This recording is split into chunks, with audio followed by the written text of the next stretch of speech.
योग गुरु बाबा रामदेव लगातार एलोपैथी विज्ञान पर निशाना साध रहे हैं, जिससे एलोपैथिक डॉक्टर्स और रामदेव बाबा के बीच विवाद बढ़ता जा रहा है।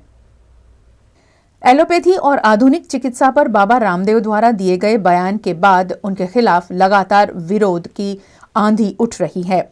इस क्रम में आज देश भर के डॉक्टरों ने बाबा रामदेव के खिलाफ विरोध प्रदर्शन किए और काला दिवस मनाया। बाबा रामदेव की गिरफ्तारी की मांग करते हुए देश भर के कई अस्पतालों के कर्मचारियों ने आज प्रदर्शन किया। डॉक्टर्स एसोसिएशन रामदेव से उनकी टिप्पणी के लिए बिना शर्त सार्वजनिक तौर पर माफी मांगने को कह रहे हैं। वडोदरा के एसएसजी अस्पताल में भी रेसिडेंट डॉक्टरों ने रामदेव बाबा के बयान पर काली पट्टी बांधकर विरोध प्रदर्शन किया। एलोपैथी के लिए की गई टिप्पणी से देश भर के डॉक्टर नाराज हैं और प्रदर्शन कर रहे हैं। ऐसे में वडोदरा के डॉक्टर्स ने भी आज इस विरोध प्रदर्शन में जुड़ते हुए अपनी आपत्ति जताई, लेकिन वे इस मामले पर कुछ भी कहने से बचते दिखे। कई गांवों और शहरों में बिना मेडिकल डिग्री के अपनी मन मर्जी से बन बैठे डॉक्टरों का पर्दाफाश वडोदरा शहर जिला में लगातार हो रहा है, जो सालों से डॉक्टर नहीं होने के बावजूद डॉक्टर के रूप में अपनी दुकान चला रहे हैं। गुजरात राज्य में फर्जी डॉक्टरों पर सरकार ने लाल आंख की है। पुलिस विभाग लगातार ऐसे फर्जी डॉक्टरों पर कार्यवाही कर रहा है। ऐसे में भरूच जिले में बिना किसी मेडिकल डिग्री या सर्टिफिकेट के अवैध रूप से लोगों का इलाज करने वाले 14 डॉक्टर भरूच जिला एलसीबी के हाथों पकड़े गए। इन डॉक्टरों के पास मेडिकल डिग्री नहीं होने के बावजूद एलोपैथिक दवाइयां, मेडिकल संसाधन और इंजेक्शन के इस्तेमाल से कई लोगों की जिंदगी खतरे में डाल दी है। ऐसे में इन सभी 14 डॉक्टरों पर मामला दर्ज कर लाखों रुपए का मुद्दामाल भी बरामद किया गया। वर्ष 2020 થી કોવિડ-19 પેન્ડેમિક ડિઝીઝ મહામારીના રોગ વિશ્વભરમાં ચાલુ છે। આ દરમિયાન જાત ભાતના ડૉક્ટરો પોતાની અનઅધિકૃત ટ્રીટમેન્ટ આપી નાગરિકોને ગુમરાહ કરતા હોય છે અને મોર્ટાલિટી રેટ ઓવરઓલ વધવા પામે છે। કોઈ ડૉક્ટર આયુર્વેદિક હોય તો તેમણે આયુર્વેદિકની પદ્ધતિ મુજબ ટ્રીટમેન્ટ આપવી જોઈએ, પરંતુ તેવું બનતું નથી। આવું સરકારના ધ્યાને આવેલું છે। ભરૂચ જિલ્લામાં જિલ્લા પોલીસ અધિક્ષક શ્રી તથા રેન્જના આઈજીપી શ્રીના સીધા વડપણ હેઠળ તેઓની સૂચના મુજબ જિલ્લામાં છેલ્લા 2 દિવસમાં 14 કેસો રજીસ્ટર્ડ થયેલા છે। આ તમામ ડૉક્ટરો બોગસ ડૉક્ટરો છે, જેમની પાસે કોઈ પણ પ્રકારની ડિગ્રી નથી। આ તમામ ડૉક્ટર્સ 12 સુધી ભણેલા છે, 12 થી ઉપરના કોઈ ભણેલું નથી। મહત્ત્વની બાબત એ છે કે આ બધા જ ડૉક્ટરો બિહાર, આંધ્રપ્રદેશ અને વેસ્ટ બેંગોલના છે। પકડાયેલા 14 ડૉક્ટરો પૈકી એક પણ ડૉક્ટર કોઈ પણ પ્રકારની ડૉક્ટરેટ પદવી ધરાવતા નથી અને માલ પ્રેક્ટિસિસ કરેલી છે। એક ટીમ 14 ડૉક્ટરોની ભરૂચ જિલ્લાની અંદર ઇલીગલ અનઅધિકૃત ટ્રીટમેન્ટ આપવાના ગુના હેઠળ મેડિકલ પ્રેક્ટિશનર એક્ટ કલમ 30 મુજબ ધોરણસર અટક કરવામાં આવેલા છે। તેઓની પાસે મેડિકલને રિલેટેડ દવા, ઇન્જેક્શન, બોટલો, પ્રિસ્ક્રિપ્શન વગેરે સીઝ કરવામાં આવેલા છે। ફરીથી હું આમ જનતાને વિનંતી કરું છું કે સરકારશ્રીના શુભાશયમાં સહભાગી બને અને આવા કોઈ ડૉક્ટર આપના ધ્યાનમાં આવે તો લોકલ પોલીસ કે જિલ્લા પોલીસ કંટ્રોલ રૂમને અવશ્ય ધ્યાન દોરે, જેથી કરીને માનવ જિંદગી ન જોખમાય અને આ કોવિડ-19ના પેન્ડેમિક પીરિયડમાં દરેક માણસની પોતાની હેલ્થ જળવાઈ રહે અને સાચી ટ્રીટમેન્ટ મળે, એવા હેતુથી આપના માધ્યમથી હું જાહેર જનતાને અપીલ કરું છું। पादरा के आमला गांव में भी ऐसा ही एक फर्जी डॉक्टर पकड़ा गया है। यह डॉक्टर खुद के घर में ही क्लिनिक चलाता था, जिसकी सूचना के आधार पर वडोदरा एसओजी पुलिस ने डॉक्टर को गिरफ्तार कर लिया है। इस डॉक्टर ने आयुर्वेदिक की पढ़ाई की थी और अवैध रूप से एलोपैथी की प्रैक्टिस कर रहा था। एसओजी ने डॉक्टर के साथ दवाइयां और 30,000 का अन्य मुद्दा माल जब्त किया है। तय समय मर्यादा में विश्वामित्री नदी को स्वच्छ करने के एनजीटी के आदेश के बाद वडोदरा महानगर पालिका द्वारा इस प्रोजेक्ट पर जोरों शोरों से काम शुरू कर दिया गया है। वडोदरा शहर के बीचों बीच से गुजरने वाली विश्वामित्री नदी पावागढ़ से शुरू होकर पिंगलवाड़ा तक पहुंचती है। इस नदी के नाले तक बनने तक का सफर लंबा है, लेकिन नाले को जल्द से ही नदी बनाने के आदेश नेशनल ग्रीन ट्रिब्यूनल ने दिए हैं, जिसके बाद अब वडोदरा महानगर पालिका द्वारा विश्वामित्री नदी का सर्वे और मैपिंग शुरू कर दिया गया है।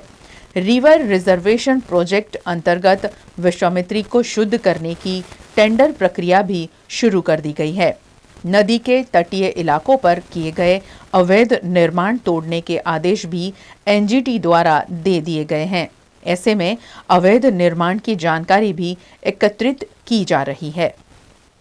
વિશ્વામિત્રીમાં હમણાં આપ સૌ જાણો છો કે જે એનજીટીનું નેશનલ ગ્રીન ટ્રિબ્યુનલનું ચુકાદો આવ્યું છે, જેમાં અમારા સમજણ મુજબ અમે લીગલ ઓપિનિયન પણ લઈ રહ્યા છીએ, પણ અમારા સમજણ મુજબ જે સ્ટેટસ કો રાખવા માટેનું જે જજમેન્ટ આવ્યું તે હવે સ્ટેટસ કો નથી. હવે રિવર ડેવલપમેન્ટ પ્લાન જે આખા ઇન્ડિયામાં પણ અમુક રિવર્સને જે આઈડેન્ટિફાઈ કર્યા છે એ પૈકી વિશ્વામિત્રી પણ છે, અને રિવર ડેવલપમેન્ટ પ્લાન કરવા માટેનું એક ગ્રીન સિગ્નલ, એક લીલી ઝંડી મળ્યું છે એવું અમે એનું માનીએ છીએ. રિવર રિજ્યુનેશન પ્લાન બનાવવા માટે એક ડીપીઆર ડિટેઇલ પ્રોજેક્ટ રિપોર્ટ બનાવવા માટેનું એક ટેન્ડર બહાર પાડવામાં આવ્યું છે. એનું ટૂંક સમયમાં ખોલવામાં આવશે, લગભગ 10 દિવસમાં.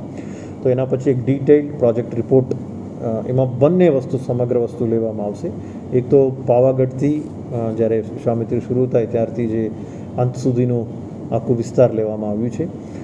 બે વિષય લેવા માટેનો ડીપીઆરમાં ઉલ્લેખ કર્યું છે. એક ફ્લડ મિટિગેશન, એટલે સિટીમાં જે પૂર આવે છે એનું ઓછું કરવા માટે, મિટિગેટ કરવા માટે, અને સેકન્ડ રિવર રિજુવિનેશન, એટલે શુદ્ધિકરણ અને જે પોલ્યુશન અટકાવવા માટેનો જે પ્રશ્નો છે એ બંને લઈને ડીપીઆર બનાવવાનું કામગીરી ચાલુ છે. એ ડીપીઆરમાં સમગ્ર બાબત ઇન્ક્લુડ છે, સર્વે, મેપિંગ, પછી એના પછી એક્શન પ્લાન.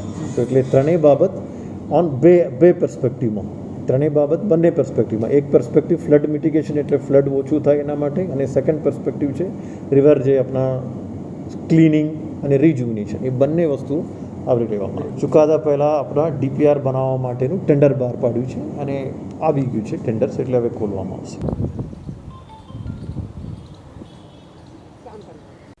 कोरोना काल में गुजरात में कई विवादास्पद निर्णय लेने वाली गुजरात राज्य की स्वास्थ्य अग्र सचिव जयंती रवि का तबादला आखिरकार तमिलनाडु कर दिया गया है।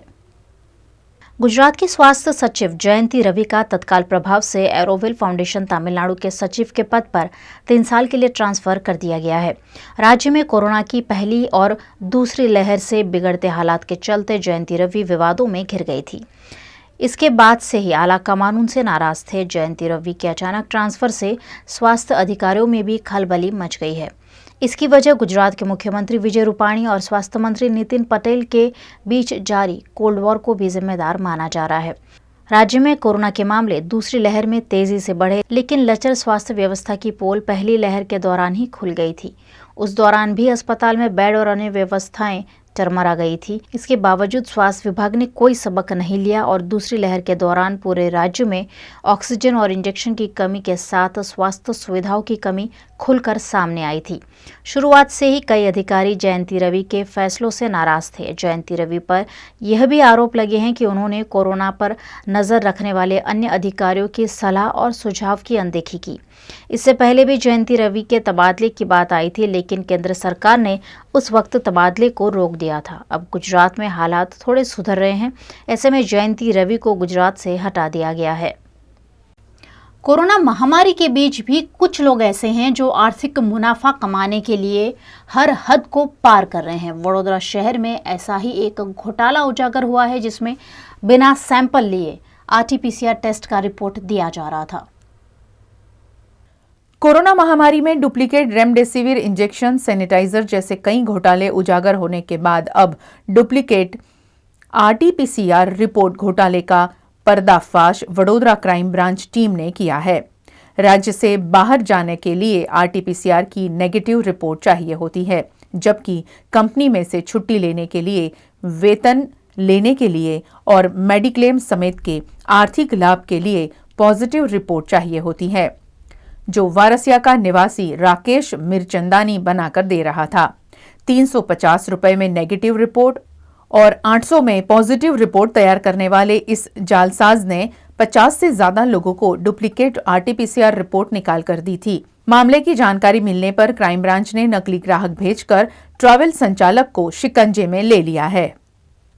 लेटेस्ट खबरों के लिए यूं ही देखते रहिए VNM न्यूज और हाँ, VNM टीवी की YouTube चैनल को लाइक, शेयर और सब्सक्राइब जरूर करें। और हाँ, इस बेल आइकन को दबाना ना भूलें। इसे प्रेस करते ही आपको मिलेगी VNM टीवी YouTube चैनल की सारी नोटिफिकेशंस और आप रहेंगे खबरों से अपडेटेड।